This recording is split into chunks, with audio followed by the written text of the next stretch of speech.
என் செய்யும் வினைதான் என் செய்யும் என்னை நாடி வந்த கோல் என் செய்யும் கொடுங்கூற்று என் செய்யும் குமரேசர் இரு தாளும் சிலம்பும் சதங்கையும் தண்டையும் சண்முகம் தோளும் கடம்பும் எனக்கு முன்னே வந்து தோன்றிடனே. அன்பு நேயர்களுக்கு சைதே ராஜாவின் அன்பு வணக்கங்கள்.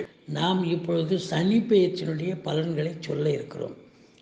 சனி பெயர்ச்சி அப்படின்னும் பொழுது உங்களுக்கு டிசம்பர் 26 அதாவது 26/12/2020 மார்கழி 11ஆம் நாள் விடியற்காலை 4:50 மணிக்கு தனுசுவில் இருக்கும் சனி பகவான் இப்பொழுது மகரத்திற்கு செல்ல இருக்கிறார்.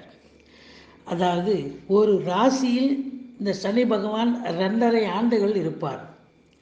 இப்போது தனுசுல இருந்து இப்போ மகரத்துக்கு வரான்னு சொன்னால் அடுத்த தடவை மகரத்துக்கு வர்றது 27 வருஷம்.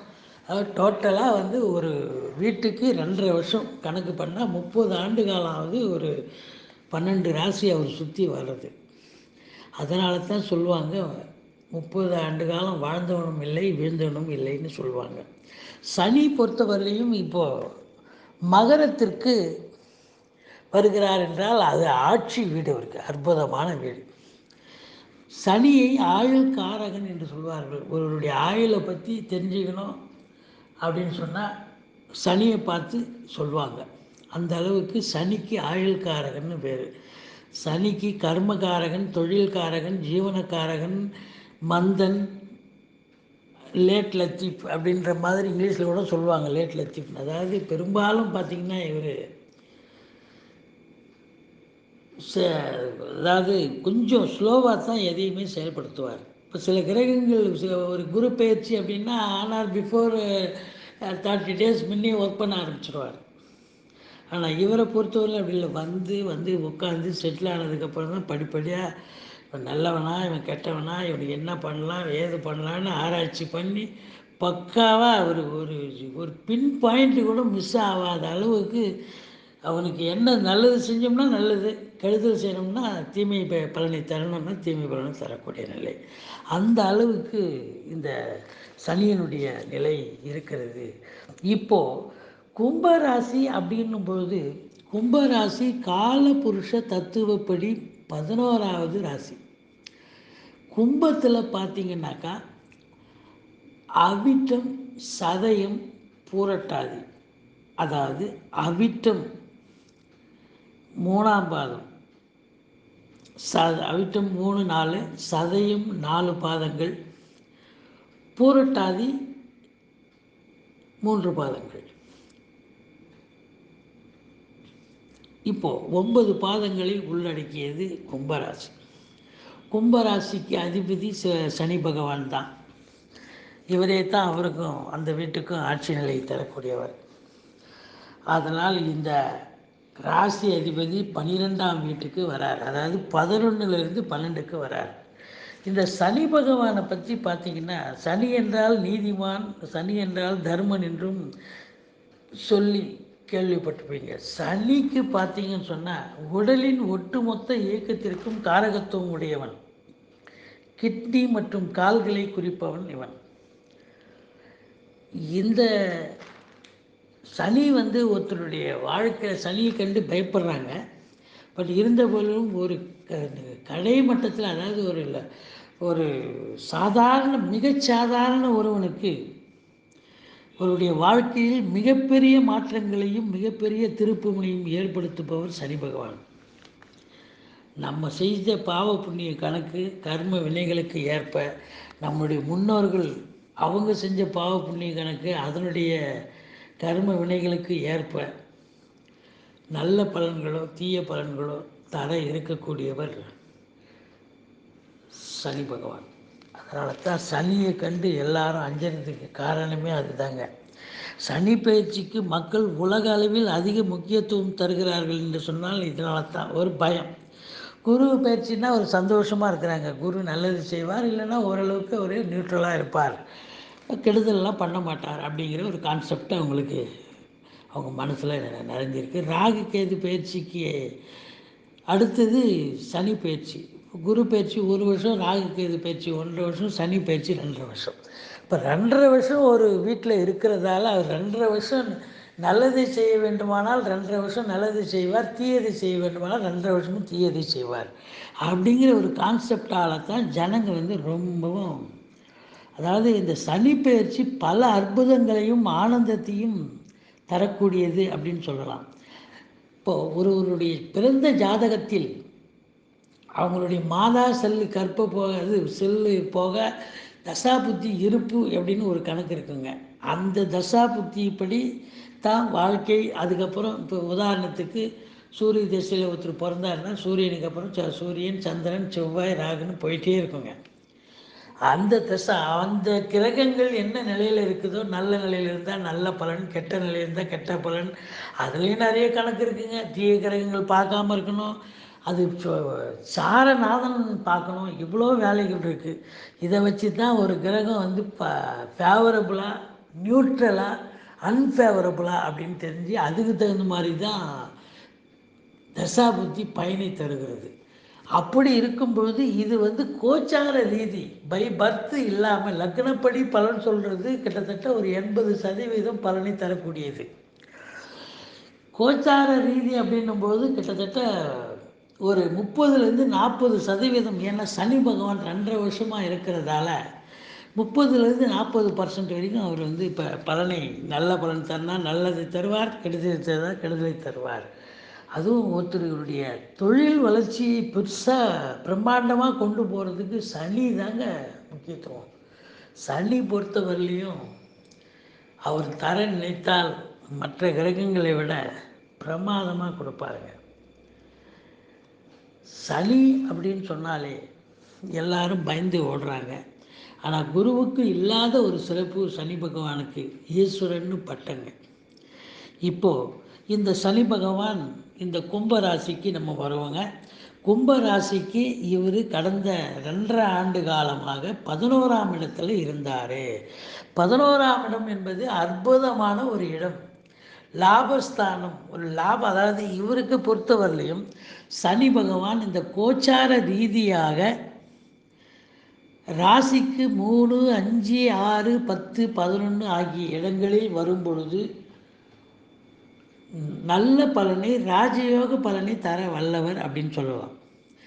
இப்போ 11ஆம் இடம் இதில் வருது பார்த்திங்களா. அப்போ 11ஆம் இடத்துல இருந்ததுன்னா இந்த இந்த கும்பராசி அன்பர்களுக்கு ஒரு அற்புதமான ஒரு காலகட்டம்.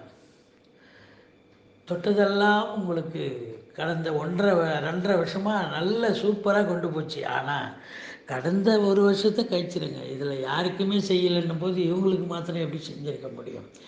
இருந்த போதிலும் இது வந்து 11ஆம் இடத்தில் இருக்கும் சனி பகவான் நல்லதையே செய்தார் அப்படின்னு நம்ம சொல்கிறோம். அதாவது அவருக்கு புதுசாக தொழில் பண்ணி தொழில் ஆரம்பித்து அந்த தொழிலை நல்ல நிலையை கொண்டு போய் இருப்பாங்க, நல்ல லாபத்தை கொடுக்கும்.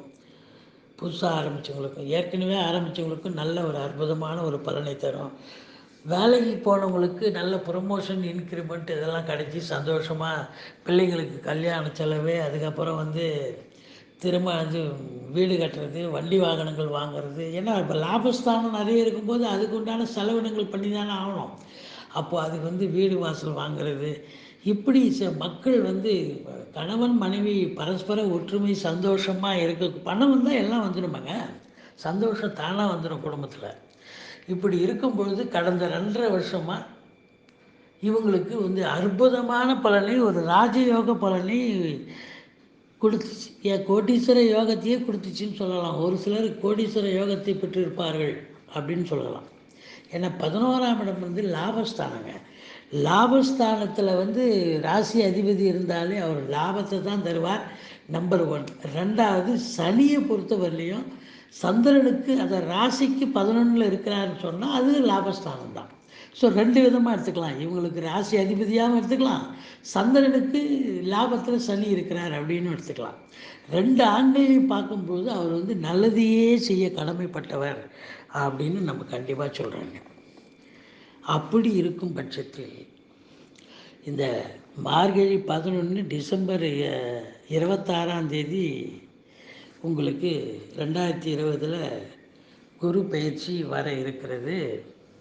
இந்த குரு பயிற்சி பார்த்தீங்கன்னு சொன்னால், சனி பயிற்சி எத்தனாவது இடத்துக்கு போகிறார் அப்படின்னு சொன்னால், உங்களுக்கு 11லிருந்து 12க்கு வந்துடுறார்.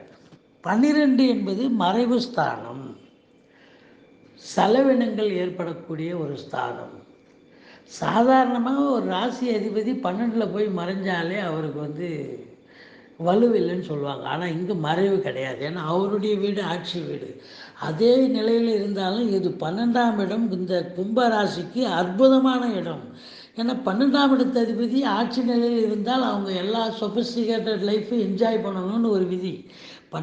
யாருக்குமே ஒரு 12ஆம் இடத்து அதிபதி நல்ல நிலையில் இருந்தால், ஆட்சியோ உச்சமோ பெற்றிருந்தால் அவன் நல்ல சந்தோஷமாக சௌகரியமாக சகல சம்பத்தோடு சௌகரியமாக வாழக்கூடிய ஒரு நிலை. அதுவும் இது கோச்சார நிலை. இது 12ல் ஆட்சி பெற்றிருக்கார். அப்போது இவங்களுக்கு சுகத்தில் ஒன்றும் குறவு கிடையாது, சம்பாத்தியத்துலேயும் ஒன்றும் குறவு கிடையாது, ரொம்ப திருப்திகரமாக போகும். இருந்த போதிலும் 12ஆம் இடம் அப்படிங்கும்போது குரு சேர்ந்திருக்கிறாரு. அவர் கொஞ்ச நாள் தான் இருப்பார், 6 மாதம். இருந்த போதிலும் 12ஆம் இடம் என்பது செலவு பண்ணுற இடம், விரய சனி அப்படின்னு சொல்லுவாங்க. விரயம் பண்ணுற இடம், விரய சனி அப்படின்னு. அப்போ விரயம் அப்படின்னாக்கா செலவினங்கள். இந்த செலவினங்கள் நீங்கள் ஏன் பாசிட்டிவாக எடுத்துக்கக்கூடாது? ஏற்கனவே கடன் பட்டிருந்தீங்கன்னா அந்த கடனை அடைக்கக்கூடிய ஒரு சூழல். வீடு வாசல் வாங்கியிருப்பீங்க, அப்புறம் திருமணம் பண்ணியிருப்பீங்க, பிள்ளைங்களை படிக்க வச்சுருப்பீங்க, ஏகப்பட்ட விஷயங்களும் பண்ணியிருப்பீங்க கடந்த 2.5 வருஷத்தில். அது என்ன அப்படியே தொப்புக்கடியேன்னு அப்படியே கடன்லாம் அடைஞ்சு முடிஞ்சு போயிருக்குமே. என்ன கொஞ்சம் வருமானம் 10 ரூபா வந்தால் 10 ரூபா கடன் வாங்கி செலவு பண்ணியிருப்பீங்க. இப்போ அந்த கடனை ரீபே பண்ணணும் இல்லையா? ஸோ இப்போ ஏற்கனவே நீங்கள் லாக்குடு. கடந்த 2.5 வருஷமாக அந்த கும்பராசி என்பர்கள் கிட்டத்தட்ட ஒரு 80% நல்ல பலனை தந்ததால் நீங்கள் வீடு வாசல் வாங்கினீங்க, பசங்களுக்கு திருமணம் பண்ணீங்க, இல்லை இடம் பூமி வாங்கி போட்டீங்க, வாகனங்கள் கார் மாதிரி பெரிய வண்டி வாகனங்கள் வாங்கினீங்க. அப்போ அதனால் கொஞ்சம் கடன் இருந்துச்சு. ஏன்னா கடந்த 1 வருஷமாக சரியில்லையே.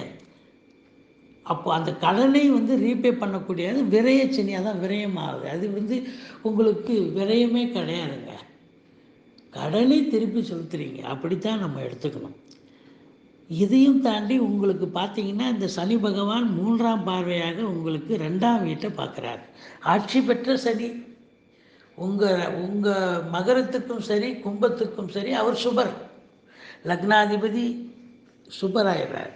அதனால் அவருடைய பார்வை சுப பார்வை. அப்போ அவர் 2ஆம் வீட்டை பார்க்குறாருன்னா அப்போ பண வரவு கண்டிப்பாக வரும், எந்த ஒரு பிரச்சனையும் இருக்காது. 7ஆம் வீட்டை பார்க்குறாரு அப்படின்னாக்கா, அதாவது 7ஆம் பார்வையாக பார்க்குறாருன்னா உங்களுக்கு 6ஆம் வீட்டை பார்க்குறார். 6ஆம் வீட்டை பார்க்கும்போது கடன் சுமைகள் குறையும், எதிரிகள் ஓடி ஒளிவார்கள், உடல் ரீதியாக எந்த ஒரு பிரச்சனையும் இருக்காது. இப்படி ஒரு நல்ல ஒரு நிலைகள். அப்படி அதையும் தாண்டி உங்களுக்கு 10ஆம் பார்வையாக பாக்கியஸ்தானத்தை பார்க்குறார். பாக்கியஸ்தானத்தை பார்க்கும்பொழுது உங்களுக்கு சனி பகவான் பொறுத்தவரையிலையும் 9ஆம் வீட்டை பார்த்தாருன்னு சொன்னாலே, கடல் கடந்து போய் இல்லை வெளிநாடு வெளியூர் சென்று யாத்திரை செல்லக்கூடிய ஒரு நிலை, இல்லை சம்பாத்தியம் செய்யக்கூடிய ஒரு நிலை. வயசுக்கு ஏற்ப 50 வயசுக்கு மேலேனா அவன் யாத்திரை தான் போவாங்க. 60 வயசுக்கு மேலே சின்ன வயசில் சம்பாத்தியம் செய்கிறதுக்கு வெளியூர் வெளிநாடு செல்லக்கூடிய ஒரு நிலை. ஏன்னா 9ஆம் இடத்தை பார்க்குறாரு. அதனால் அதையும் தாண்டி தகப்பன் வழி சொந்தங்களால் ஆதாயம் பெறுவீர்கள், பாக்கிய நிலை ஏற்படுகிறது, ரொம்ப திருப்தியாக இருக்குது. இதில் பொறுத்தவரை விரயச்சனின்னு சொல்கிறதுக்கே இல்லைங்க. வேறு ஒரு வீடாக இருந்து அது சனி ஆட்சி பெறாமல் இருந்தால் அது விரயம். ஆனால் இது ஆட்சி பெற்றதால் கண்டிப்பாக விரயம் கிடையாது, சுப விரயம்னு கூட எடுத்துக்கலாம். ஏற்கனவே இருந்த கடனை கொடுக்குறீங்க, அது சுப விரயம். அதுவும் கடந்த 1 வருஷமாக உலகத்துக்கே கடன். எல்லாரும் வருமானமே இல்லாமல் வீட்டில் உட்காந்து சாப்பிட்டோம். அப்போது இது கடன் தான். இந்த கடனை அடைக்கிறது அப்படின்னும்பொழுது உங்களுக்கு சுப செலவுகள் தான். டெஃபினட்டாக இல்லைன்னா அது வேறு ஆண்களில் போகுமே. வீடு வாசல் வாங்கியிருப்பீங்க, பசங்களை கல்யாணம் பண்ணியிருப்பீங்க, பெரிய படிக்க வச்சுருப்பீங்க. ரொம்ப சிறப்பான ஒரு நிலை அமைந்திருக்கிறது. இந்த கும்ப ராசிக்கு விரய சனியாக இருந்த போதிலும் உங்களுக்கு இந்த சனி பகவான் இந்த சனி பயிற்சியில் நல்லதையே செய்வார். இந்த 2.5 ஆண்டு காலம் உங்களுக்கு எந்த குறையும் இல்லை. அதுலேயும் குறிப்பாக இந்த மகர கும்ப ராசிகளுக்கு 7.5 சனி வந்துச்சுன்னா ஒன்றும் பண்ணாது. மற்ற ராசிகளுக்கு இது கடக சிம்ம ராசிக்குன்னா அப்படியே சும்மா பாவம் நொந்து நூடுல்ஸ் ஆகிடுவாங்க. மற்ற ராசிக்கெல்லாம் கொஞ்சம் பரவாயில்ல, அவங்களுக்கு 100% அவன் கோடீஸ்வரனாக இருப்பான். கட்சியில் பார்த்தா எங்கேயாவது வனாந்தரத்தில் போய் இல்லை வேறு எங்கன்னா ஒரு டவுனில் போய் 10 ரூபாய்க்கு 20 ரூபாய்க்கு கையேந்த வைக்கும். அந்த கடக சிம்ம ராசிகளுக்கு 7.5 சனி வந்துச்சுன்னா. ஆனால் உங்கள் மகரம் கும்பத்துக்கெல்லாம் பார்த்தீங்கன்னு சொன்னால் அந்த ஒரு நிலை கிடையாது. அந்தளவுக்கு செய்ய மாட்டார். பிரச்சனையே பண்ணுவார், எதை தொட்டாலும் ஷாக் அடிக்கும். ஆனாலும் அந்தளவுக்கு மோசமாக இருக்காது. இருந்த போதிலும் இந்த சனி பயிற்சி உங்களுக்கு ஒரு சாதகமான ஒரு நிலையைத்தான் தரும். விரய சனின்னே சொல்கிறதுக்கு இல்லை, அது ஆட்சி வீடாக இருக்கிறதால அவர் விரயத்தை தரமாட்டார். நல்லதையே செய்யக்கூடிய ஒரு நிலை என்று சொல்லி, இந்த இருந்த போதிலும் இந்த 7.5 சனி நடக்க இருப்பதால் நீங்கள் சனிக்கிழமை தோறும் விரதம் இருந்து கருங்குவளை மலர் தூவி எள் அன்னம் படைத்து, அதாவது எள் சாதம் படைத்து எள் எண்ணெய் தீபம் ஏற்றி சனி காயத்ரி மந்திரத்தை 26 முறை பாராயணம் செய்து சனீஸ்வரனையும் ஆஞ்சநேயரையும் வழிபட்டால் ஸ்ரீ சனி பகவானின் அனைத்து தோஷங்களும் விலக்கப்பெற்று தொழில் விருத்தி அடைவார்கள். பிள்ளையார் கூட கும்பிடலாம், தப்பு கிடையாது. அவரும் அவரை கும்பிட கூட சனியால் பாதிப்பு குறையும் என்று சொல்வார்கள். சனீஸ்வர காயத்ரி அப்படின்னா ஓம் காகத்வஜாய வித்மகே கட்க அஸ்தாய தீமகே தன்னோ மந்த பிரச்சோதியாத். சனிக்கிழமை தோறும் காகத்திற்கு உணவு வையுங்கள். உணவு வச்சுட்டு சாப்பிடுங்க, ரொம்ப நல்லது. ஏன் எல்லா நாளுமே வைக்கலாம். இந்த ராசி அன்பர்கள் திருநள்ளாறு சென்று சனீஸ்வரனை வணங்கிவிட்டு வழிபாடு செய்துவிட்டு அர்ச்சனை செய்துவிட்டு ஒவ்வொரு சனிக்கிழமை தோறும் சனீஸ்வரன் தனி சன்னதி இருக்கும் கோயில்களுக்கு சென்று எள்ளெண்ணெய் தீபம் இட்டு வழிபட்டு வந்தால் இவர்களுடைய வாழ்க்கை தலைக்கு தலைப்பாயோடு போயிடும். ஆனாலும் இந்த கும்பராசி அன்பர்களுக்கு இந்த சனி பயிற்சி நல்லதையே செய்யும் என்று சொல்லி நான் எப்பொழுதும் பூஜிக்கும் ஸ்ரீ ராகவேந்திரரை வணங்குகிறேன். ஸ்ரீ குபேரன் டிவியை பார்த்தமைக்கு நன்றிகள். மேலும் இது போன்ற தகவல்களை தெரிந்து கொள்ள ஸ்ரீ குபேரன் டிவியை சப்ஸ்கிரைப் செய்யுங்கள். மறக்காமல் பெல் ஐக்கானை கிளிக் செய்யுங்கள்.